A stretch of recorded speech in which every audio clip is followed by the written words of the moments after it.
Hello दोस्तों, आप सभी का स्वागत है फिर से एक बार एसके क्लासेज में। तो चलिए शुरू करते हैं आज की क्लास। आज की क्लास का हमारा टॉपिक है भारत के वन। भारत के वन, ये आपका एक बीवीआई टॉपिक है जिसमें से एग्जाम में क्वेश्चन पूरे आने की संभावना है। तैयारी थर्ड में भी सेकंड में भी इसमें से एक एक दो क्वेश्चन पूछे गए थे, चाहे वो आपका जर्नल पेपर हो चाहे वो 40 मार्क्स का सब्जेक्ट का पेपर हो। ठीक है, इसलिए हम इसको अच्छे से टॉपिक को कवर करेंगे, तो प्लीज़ बने रहिएगा क्लास में, पूरा वीडियो देखिएगा। और शुरू करते हैं बिना समय गवाए आज की क्लास। तो आज का हमारा टॉपिक क्या है? तो भारत के वन। तो इसको अच्छे से कंप्लीट करेंगे। ठीक है, तो बिना समय गवाए शुरू करते हैं। तो सबसे पहला पॉइंट क्या है कि भारत के वन नीति के अनुसार देश के कितने प्रतिशत क्षेत्र में वन की आवश्यकता है? तो कितने प्रतिशत की आवश्यकता है? तो वो है आपके 33%। ये भारतीय वन नीति क्या कहती है कि देश में कितना प्रतिशत वन होना चाहिए? तो वो होना चाहिए 33%। ठीक है जी, कितना प्रतिशत? तो 33%।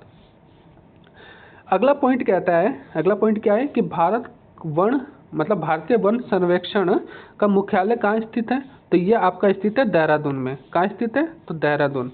भारतीय वन संरक्षण का मुख्यालय कहाँ स्थित है? देहरादून। ठीक है, इंपॉर्टेंट है कि भाई मुख्यालय जो सर्वेक्षण जो करते हैं, सर्वे करते हैं, उनका मुख्यालय कहाँ स्थित है? तो देहरादून में स्थित है।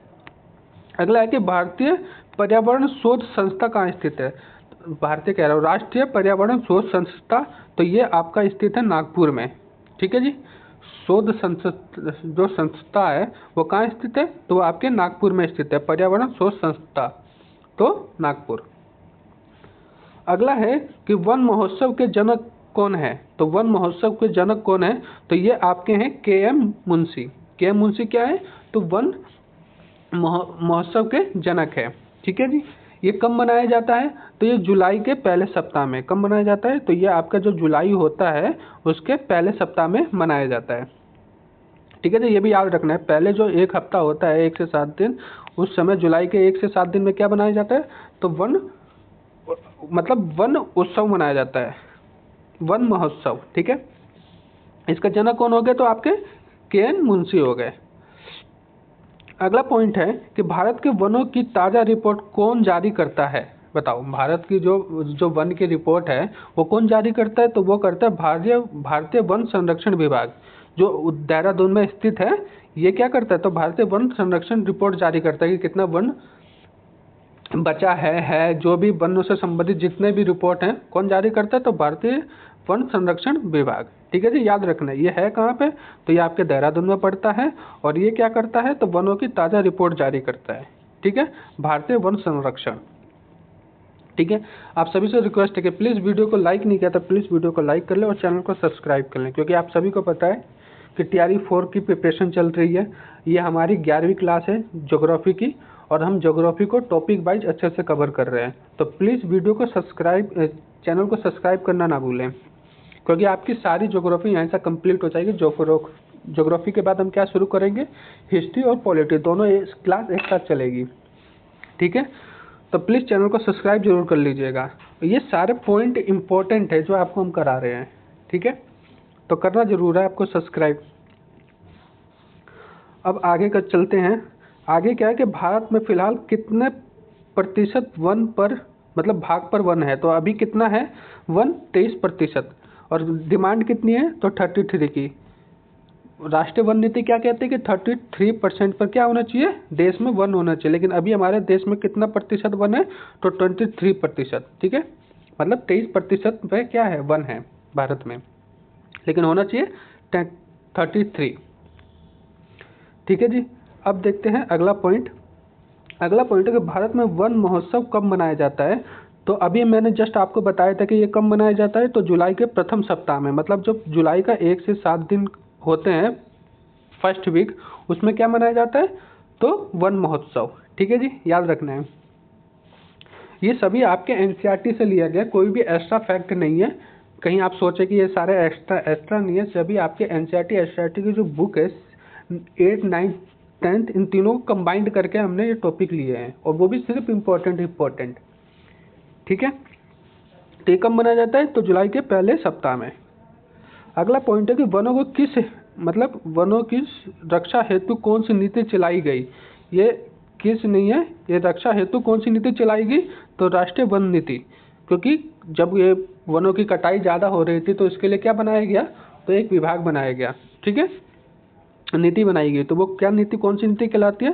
तो राष्ट्रीय वन नीति, ठीक है जी, याद रखना है, इंपॉर्टेंट है ये पॉइंट। अगला है कि राष्ट्रीय वन नीति का शुभ आरंभ कब हुआ था? तो ये बनाया गया था 1952 में। 1952 में किसकी नीति बनाई गई थी वनों की रक्षा के लिए? तो राष्ट्रीय वन नीति की स्थापना, मतलब शुभ आरंभ किया गया था। और इसकी स्थापना नीति की तो 1952 में, ठीक है।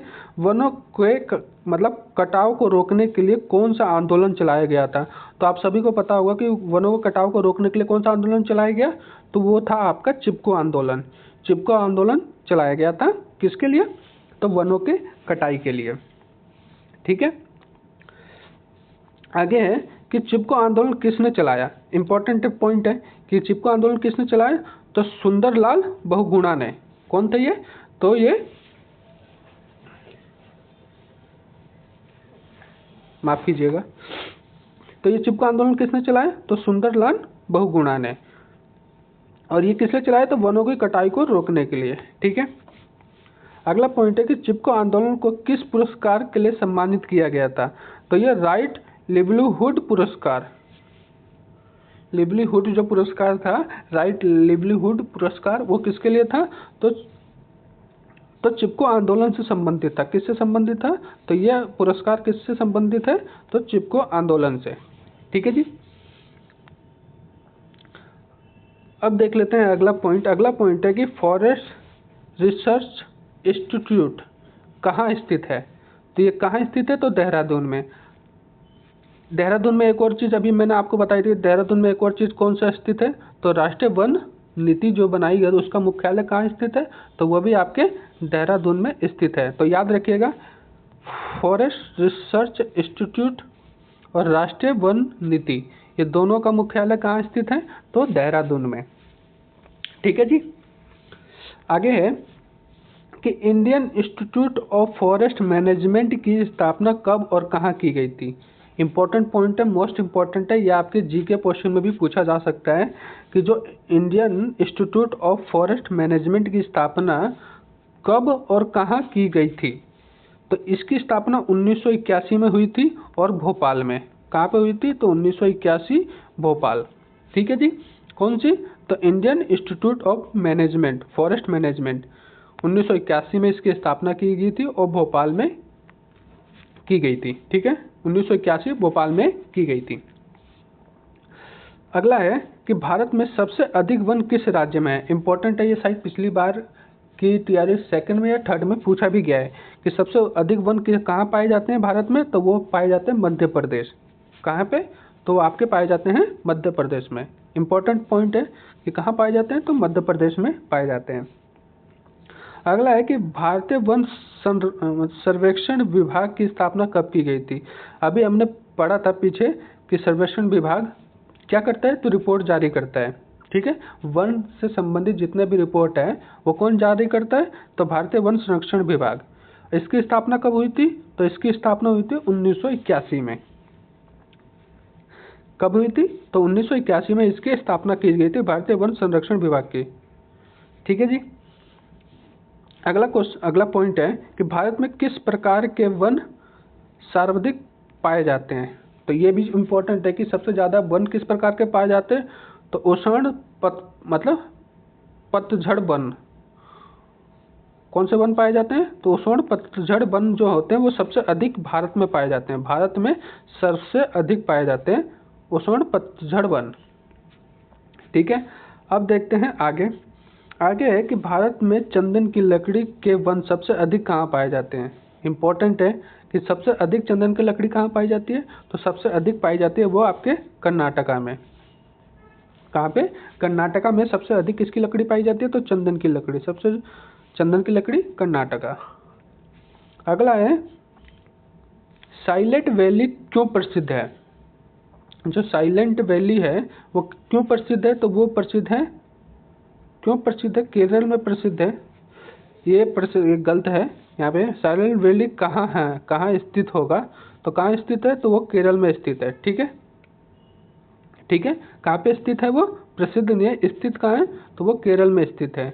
फूलों की घाटी स्थित है, तो वो है उत्तराखंड में। ये दोनों इम्पोर्टेंट पॉइंट है कि साइलेंट वैली कहाँ स्थित है, तो ये केरल में स्थित है, और फूल की घाटी कहाँ स्थित है, तो ये आपके उत्तराखंड में। ये प्रसिद्ध नहीं है, स्थित है। क्या होगा ये, स्थित। ठीक है जी, मिसप्रिंट हो जाता है, क्या करें, हमें भी प्रिंट करना पड़ता है एक एक शब्द को, तब जाके ये पीडीएफ मतलब बनती है। ठीक है जी, तो चलिए आगे बढ़ते हैं। आपने प्लीज़ चैनल को सब्सक्राइब नहीं किया तो सब्सक्राइब कर लीजिएगा, और आपने पुरानी वीडियो नहीं देखी है तो वो भी आप देख सकते हैं, क्योंकि हमने हर एक टॉपिक को अच्छे से कवर किया है पॉइंट वाइज। उसमें से आपके एक भी क्वेश्चन छूटेंगे नहीं, या आप एक बार उसको देखिए और सारे के सारे क्वेश्चन आप एक बार याद कर लीजिए, क्योंकि सारे के सारे क्या है, वो इम्पोर्टेंट है। ठीक है, तो चलिए अगले देखते हैं। आपको ये तो क्लियर हो गया ना कि साइलेंट वैली कहाँ है, तो केरल में है, और फूलों की घाटी तो उत्तराखंड में। आगे देखते हैं, कौन सा राज्य शहतूत रेशम उत्पादित करता है। शहतूत का जो रेशम होता है वो कौन सा राज्य स्थापित करता, मतलब उत्पादित करता है, तो वो तो है आपका कर्नाटका। कर्नाटका क्या करता है, तो शहतूत रेशम का अधिक मात्रा में उत्पादन करता है। ठीक है जी, अगला है कि भारत में सबसे महत्वपूर्ण व्यावसायिक वन कौन से हैं। सबसे जो व्यावसायिक वन है महत्वपूर्ण, वो कौन से हैं, तो वो हैं उष्णकटिबंधीय अर्ध सदाबहार वन। इम्पोर्टेंट है कि व्यावसायिक वन कौन से हैं, तो उष्णकटिबंधीय अर्ध सदाबहार वन क्या होते हैं, तो व्यावसायिक वन होते हैं। ठीक है जी, भारत के सबसे महत्वपूर्ण वन होते हैं। ठीक है, अगला पॉइंट है कि भारत में उष्णकटिबंधीय और शीतोष्णकटिबंधीय वनों का प्रतिशत कितना है। इम्पोर्टेंट है, मोस्ट इम्पोर्टेंट पॉइंट है कि उष्णकटिबंधीय जो वन है उसका प्रतिशत कितना है, और शीतोष्णकटिबंधीय का वनों का कितना प्रतिशत है। तो जो उष्णकटिबंधीय है वो है आपका 93%। ठीक है, और जो शीतोष्णकटिबंधीय है वो है आपका 7%। ठीक है जी, याद रखना ये है आपका 7% शीतोष्णकटिबंधीय, और उष्णकटिबंधीय है आपका 93%। यहाँ पे भी दे रखा है 93% की है, क्या है, उष्णकटिबंधीय, और 7% क्या है, शीतोष्णकटिबंधीय। भारत में सबसे प्रमुख वनस्पति कौन सी है, तो सबसे प्रमुख वनस्पति कौन सी है, तो वो है आपका पतझड़ वन। ये क्या है, भारत की सबसे प्रमुख वनस्पति। ठीक है जी, अगला पॉइंट है कि उष्णकटिबंधीय सदाबहार जो वन है वो कहाँ पाए जाते हैं, तो ये आपके प्रायद्वीपीय पठार पर पाए जाते हैं। कहाँ पे पाए जाते हैं, जो आपका प्रायद्वीपीय पठार है वहाँ पे कौन से वन पाए जाते हैं, तो उष्णकटिबंधीय सदाबहार वन। या आपका डिट्टो क्वेश्चन छप सकता है कि उष्णकटिबंधीय सदाबहार वन कहाँ पाए जाते हैं, तो ये आपके प्रायद्वीपीय जो पठार है वहाँ पे पाए जाते हैं। ठीक है जी, अगला है कि भारत वन रिपोर्ट 2011 के अनुसार भारत विश्व में वनों का कितना प्रतिशत है, तो मतलब भारत के पास वनों का कितना प्रतिशत है, तो वो है केवल 3% विश्व में भारत का कितना, विश्व में वनों का कितना प्रतिशत भारत में पाया जाता है, तो केवल वन पाए जाते हैं भारत में विश्व के हिसाब से 3%। ठीक है जी, इम्पोर्टेंट है ये आपके जीके जीएस के जो 40 नंबर का पेपर है उसके लिए इम्पोर्टेंट पॉइंट है कि, और वैसे भी इसमें भी 40 नंबर वाले क्वेश्चन में भी आ सकता है सब्जेक्ट पेपर में, कि 2011 के अनुसार वनों के जो विश्व में कौन सा स्थान है भारत का, और कितना प्रतिशत पाया जाता है, तो 3%। अगला क्वेश्चन है कि भारत के किस राज्य में सबसे कम वन पाए जाते हैं। इम्पोर्टेंट है, सबसे ज़्यादा और सबसे कम। सबसे ज़्यादा कहाँ पाए जाते हैं, तो अभी हमने देखा था कि मध्य प्रदेश में सबसे ज़्यादा पाए जाते हैं। ठीक है जी, और सबसे कम कहाँ है, तो वो है आपका हरियाणा में सबसे कम वन पाए जाते हैं। सबसे ज़्यादा मध्य प्रदेश में सबसे ज़्यादा,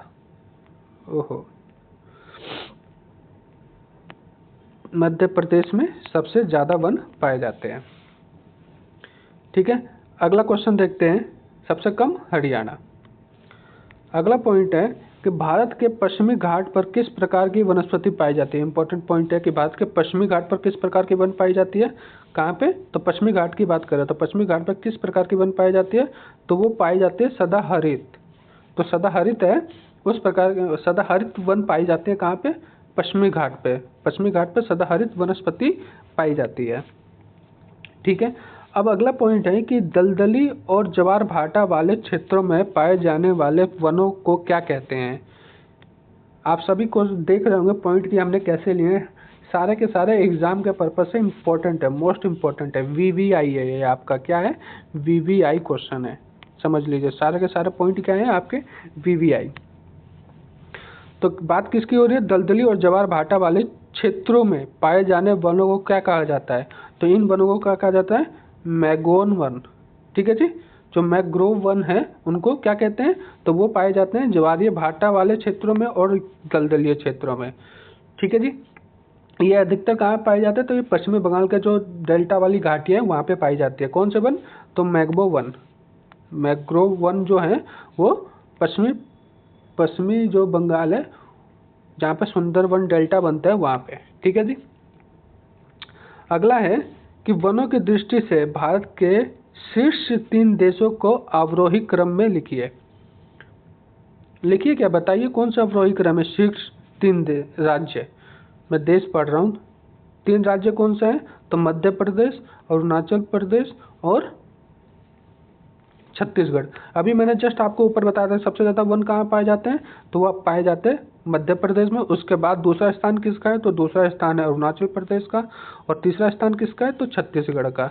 तो पहला स्थान, दूसरा स्थान, तीसरा स्थान। पहला स्थान पर कौन है जहाँ पे सबसे अधिक वन पाए जाते हैं, तो मध्य प्रदेश है। उसके बाद उससे कम, मध्य प्रदेश से कम कहाँ पाई जाती है, क्योंकि अवरोही क्रम है, तो ये है अरुणाचल प्रदेश।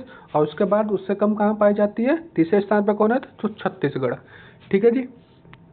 अगला देखते हैं कि कौन सा वृक्ष सदाबहार वृक्षों की श्रेणी में नहीं आता है। इंपॉर्टेंट है कि सदाबहार जो श्रेणी है, सदाबहार वृक्षों की श्रेणी है, उसमें कौन सा वृक्ष नहीं आता है, तो महोगनी जो है, महोगनी, ये वृक्ष क्या इसमें नहीं आता। किसमें, सदाबहार वृक्षों में। सदाबहार वृक्षों में महोगनी नहीं आता है। ठीक है जी।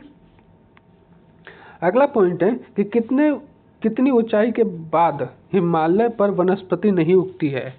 इंपॉर्टेंट पॉइंट है क्योंकि ये ऐसा क्वेश्चन बीपीएससी पूछता है कि कितनी ऊंचाई के बाद हिमालय पर वनस्पति नहीं पाई जाती है। तो वो है 6000 जो मीटर है उसके ऊंचाई पर जाने के बाद क्या होते हैं, तो वनस्पतियों का नहीं पाया जाता है। 6000 से ऊपर जाएंगे तो यहाँ पे क्या होगा, वनस्पतियाँ नहीं पाई जाएंगी। ठीक है जी। तो याद रखना है कि हिमालय के किस मतलब हिमाचल पर, हिमालय होगा, हिमालय, ये हिमाचल हो गया, हिमालय पर वनस्पति नहीं पाई जाती है। तो 6000 मीटर से ऊपर जाएंगे तो क्या होगा, वनस्पतियाँ नहीं पाई जाएंगी। ठीक है जी। अगला है कि गंगा ब्रह्मपुत्र के डेल्टाई क्षेत्रों में किस वृक्ष की अधिकता के कारण उसे सुंदरवन कहा जाता है। तो सबसे अधिक वहाँ पे कौन से वृक्ष पाए जाते हैं जिसके कारण वो सुंदरवन कहा जाता है, तो वहाँ पे सुंदरी के वृक्ष सबसे ज़्यादा पाए जाते हैं। सबसे ज़्यादा गंगा जो ब्रह्मपुत्र डेल्टा है वहाँ पे सबसे ज़्यादा कौन से वृक्ष पाए जाते हैं, तो वह है आपका सुंदरी के वृक्ष।